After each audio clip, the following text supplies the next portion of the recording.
యశస్వినిపై మళ్ళీ తిరగబడ్డ కార్యకర్తలు. ఎస్, గతంలో మీరు చూశారు, గాంధీ భవన్కే రావడం జరిగింది వాళ్ళు. ఎందుకనంటే గాంధీ భవన్లో వాళ్ళ యొక్క బాధను చెప్పుకోవడానికి వచ్చినప్పుడు ఒక పెద్దయిన చెప్పిండు, యశస్విని రెడ్డి అనేట ఆమె ఇసుక దందాలు చేస్తుంది, గుట్టలు అమ్ముకుంటుంది, ఆ గుట్టల్ని మేము ప్రతిపక్షంలో ఉన్నప్పుడు పానం అడ్డం పెట్టి మరి కాపాడుకున్నామని చెప్పింది. అదేవిధంగా ఏదైతే అక్కడ కృష్ణమూర్తి గౌడ్ దేవరుప్పల, ఏదైతే పాలకుర్తి కాన్స్టిట్యున్సీ దేవరుప్పల సంబంధించిన వ్యక్తి ఆ యొక్క మండల అధ్యక్షుడిగా ఉండే, ఆ రోజు అధికారంలోకి తీసుకొచ్చిన కృష్ణమూర్తిని పక్కకు పెట్టి ఈరోజు ఆడ వేరే అతన్ని అధ్యక్షుని చేయడం జరిగింది. మెయిన్గా కాంగ్రెస్లో మొదటి నుంచి చూస్తున్నాం, వాళ్ళు చేరికలు చేసుకోండి, మనం బలోపేతం కావాలి, పక్క పార్టీలని వీక్ చేయాలి అని. ఎట్లాగే ఇక్కడ బీజేపీ లేదు, ఓన్లీ కాంగ్రెస్ వర్సెస్ బీఆర్ఎస్ ఉంటుంది. అయితే ఆ బీఆర్ఎస్లో ఉన్న వ్యక్తులందరినీ కూడా జాయిన్ చేసుకొని, ఆ జాయిన్ చేసుకున్న తర్వాత బీఆర్ఎస్ని వీక్ చేయాలని చూస్తున్నారు. మీ స్ట్రాటజీ బాగానే ఉంది, అభినందిస్తాం. మరి మీ యొక్క ముఖ్యమంత్రి రాళ్లతో కొట్టమన్నాడు, పక్క పార్టీల నుంచి వచ్చిన పక్క పార్టీ వాళ్ళని తీసుకున్నా.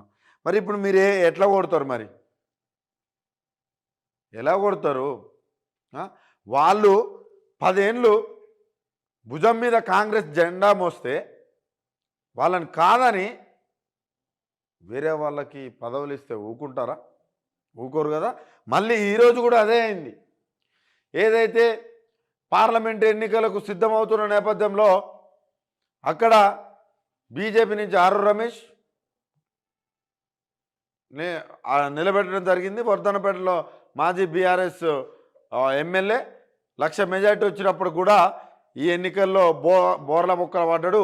50,000 మెజార్టీ అంటే 1,50,000 మైనస్ అయినాయి ఆయనకి. సిగ్గు లేకుండా అన్ని అనుభవించి ఆ తర్వాత బీజేపీలో చేరడం జరిగింది. ఆయనకు టికెట్ ఇచ్చారు. అదేవిధంగా వరంగల్ విషయానికి వస్తే మాదిగలకు ఇవ్వలేదంటే మాదిగలకు అదే ఎంఆర్పిఎస్కి సంబంధించి వాళ్ళకి ఆర్థిక సాయం చేసిందని నేనని మాట్లాడిండు. మందకృష్ణ మాదిగ పైన చాలా ఘాటు వ్యాఖ్యలు చేసిండు. అయినప్పటికీ కూడా వాళ్ళు ఊరుకోవట్లేరు. కడియం కావ్యని ఓడిచ్చే తీర్థమనే వాళ్ళు కంకరం కట్టుకున్నారు.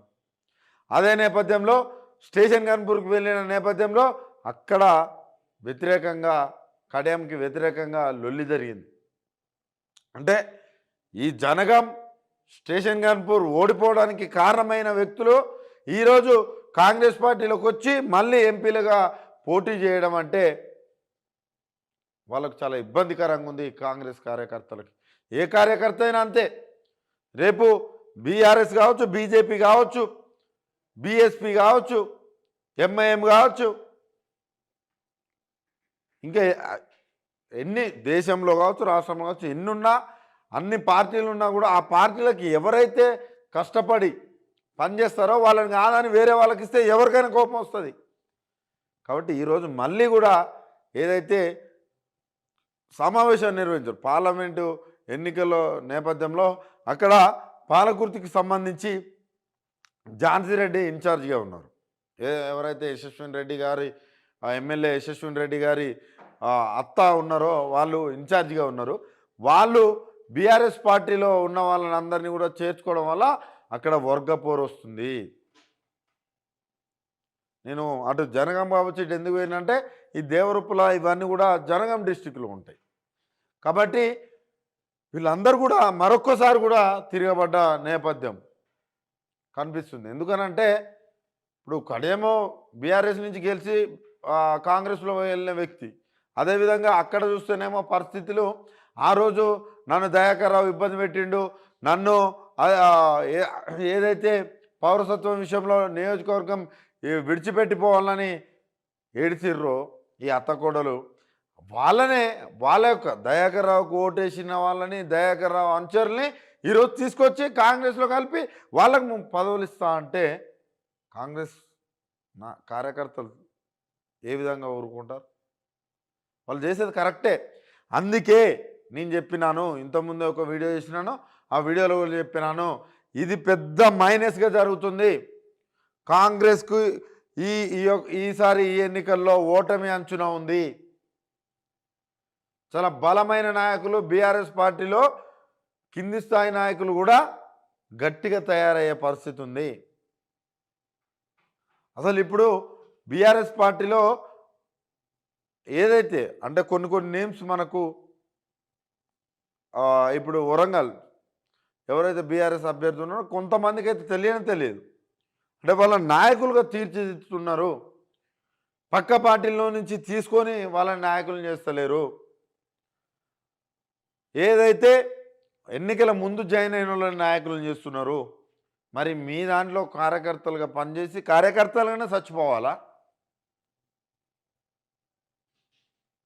చేవెళ్ళనేమో రంజిత్ రెడ్డిని తీసుకొస్తుంది, మల్కాజ్గిరిలోనేమో మహేందర్ రెడ్డి సునీత మహేందర్ రెడ్డిని తీసుకొస్తుంది,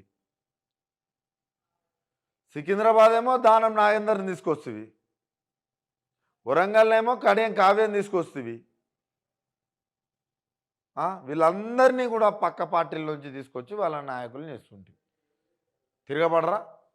అదే రేవంత్ రెడ్డి అడుగుజాడలోనే అక్కడున్న మండల నాయకులు మారుస్తూ అక్కడున్న బీఆర్ఎస్ పార్టీ వాళ్ళని చేర్చుకుంటూ పోతుంది. కాబట్టి యశస్విన్ రెడ్డి పైన మరొకసారి కూడా తిరగబడ్డరు. తిరగబడడం కాదు, వచ్చే ఎన్నికల్లో కూడా ఈ యొక్క 5 ఏళ్ళు నడుస్తుందేమో వాళ్ళది. వచ్చే 5 ఏళ్ళ తర్వాత మాత్రం వాళ్ళు ఏదైతే యశస్విన్ రెడ్డి కావచ్చు, ఝాన్సీ రెడ్డి కావచ్చు, పాలకుర్తిలో రాజకీయ మనుగడ లేకుండా పోతుంది. ఇంత మోసమా? పారాషూట్లో వచ్చినావు. గతంలో అక్కడున్న చిన్న కార్యక్రమాలకి అది కూడా దయాకర్ రావు హెల్పే. ఆ హెల్ప్లో భాగంగా వాళ్ళందరికీ హెల్ప్ చేసిన నేపథ్యంలో అది నేను చేసిందని నువ్వు ఓన్ చేసుకొని అక్కడ గెలవడం జరిగింది. గెలిచినాక ఎన్ని అరాచకాలు, గుట్టలమ్ముడు, ఇసుకలమ్ముడు. ఇంకో ఆరోపణ కూడా ఉంది, స్కిల్ డెవలప్మెంట్ పైన 70 ఎకరాలు రిజిస్ట్రేషన్ అనడం. చాలా పెద్ద ఆరోపణలు కూడా వస్తున్నాయి. యశస్విన్ రెడ్డి యొక్క ప్రవర్తన కావచ్చు, అదేవిధంగా యశస్విన్ రెడ్డి యొక్క ఏదైతే రాజకీయంలో అనుభవం లేదు, ఎవరో పక్కన ఉన్న వాళ్ళు చెప్పింది అటు ఇటు చేసుకుంటా మనము ఆమెలో ఉన్న ఒకవైపు మాత్రమే చూస్తున్నాం. అంతర్గతంగా ఆడ ఎంత ఘోరంగా అవినీతి జరుగుతుందనే ఆరోపణలు ఎంతగానో వస్తున్నాయో మనం చూడొచ్చు. మొన్న కేసీఆర్ అక్కడ పోతేనేమో సినిమా షూటింగ్ అంటది, 30 గుంటలు అంటది, ఆ రైతులకు అండగా ఉండదు. ఏసీ రూమ్లో కూర్చుంటుంది, రైతుల దగ్గరికి పోదు. ఇవన్నీ దృష్టిలో పెట్టుకొని అక్కడున్న కాంగ్రెస్ కార్యకర్తలు అయితే మరొకసారి కూడా యశస్విన్ రెడ్డిపై తిరగబడ్డారు. ఈరోజు కూడా అక్కడ జరిగిన ఒక సమావేశంలో పార్లమెంటుకు సంబంధించి వాళ్ళు ఒక సమావేశం నిర్వహించుకుంటే ఆ నిర్వహించుకున్న భాగంలో బీఆర్ఎస్ వాళ్ళని చేర్చుకుంటే మళ్ళీ కూడా లొల్లవ్వడం జరిగింది, తిరగబడ్డారు. ఈ విధంగానే రాష్ట్రంలో మొత్తం కాంగ్రెస్ కార్యకర్తలైతే నాయకులపైన తిరగబడుతున్నారు. బీఆర్ఎస్ నాయకుల్ని చేర్చుకోవడం వల్ల తిరగబడే పరిస్థితులు వస్తున్నాయి. ఇది మొత్తానికి మాత్రం ఏడికి దారితీస్తుంది. మరి కాంగ్రెస్ కూడా ఆలోచించుకోవాలి. కాంగ్రెస్ కింది క్యాడర్ మొత్తం కూడా చేజారిపోతున్న సందర్భాలు కనబడుతూ ఉన్నాయి. కాబట్టి కార్యకర్తలు ఊరుకోరు. ఎట్లా ఊరుకుంటారు? మీరు అరాచకం చేస్తే ఈరోజు రేవంత్ రెడ్డి అందరినీ టీడీపీ బ్యాచ్ని మొత్తం తీసుకొస్తే ఊరుకుంటారు అనుకుంటున్నావా? 5 ఏళ్ళే తర్వాత మీ ఎమ్మెల్యేలకు కూడా 5 ఏళ్ళే ఇట్లా ప్రోత్సహించే వాళ్ళకు ప్రతి ఒక్కరు కూడా 5 ఏళ్ళే. అంతకు మించైతే మీరు కొనసాగరని కూడా కార్యకర్తలు కావచ్చు వాళ్ళ తరపున నేను కూడా మీకు గుర్తు చేస్తున్నా. ఎందుకనంటే గుర్తు చేయాలి. అది ఏ కార్యకర్త అయినా కూడా వాళ్ళొక ఏంది ఆ సిద్ధాంతాన్ని నమ్మి పనిచేస్తారు. ఆ సిద్ధాంతాన్ని కాదని వేరే సిద్ధాంతాలు పనిచేసిన వాళ్ళని తీసుకొచ్చి ఇందులో పెడితే ఎలా ఊరుకుంటారు? ఊరుకోరు. ఇప్పటికైనా కళ్ళు తెరుచుకోవాలి కాంగ్రెస్ కళ్ళు తెరుచుకోవాలి. రైతుల నుంచి అందరి నుంచి వ్యతిరేకత వస్తుంది, ఇంకా సొంత క్యాడర్ నుంచి కూడా వ్యతిరేకత వస్తుంది. ఏం చేయాలి? అటు బస్సు ఫ్రీ అంటే వాళ్ళు వ్యతిరేకిస్తున్నారు, మహిళలు బస్సు ఫ్రీ పెట్టారు, బస్సు ఎక్కే పరిస్థితి లేదని. రైతుల విషయానికి వస్తే నీళ్ళు ఇవ్వట్లే, కరెంట్ ఇస్తలే, బోనస్ ఇస్తలే, 2 లక్షల రుణమాఫీ చేస్తలే అని రైతులు.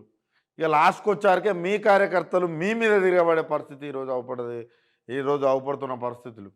కాబట్టి కొంచెం జాగ్రత్త. ఎంతైనా ప్రజలు చాలా చైతన్యవంతులు కాబట్టి మిమ్మల్ని మీరు చేసే అరాచకాలని ఎక్కడ కూడా వాళ్ళు సహించరని కూడా ఒకసారి గుర్తు చేస్తుంది.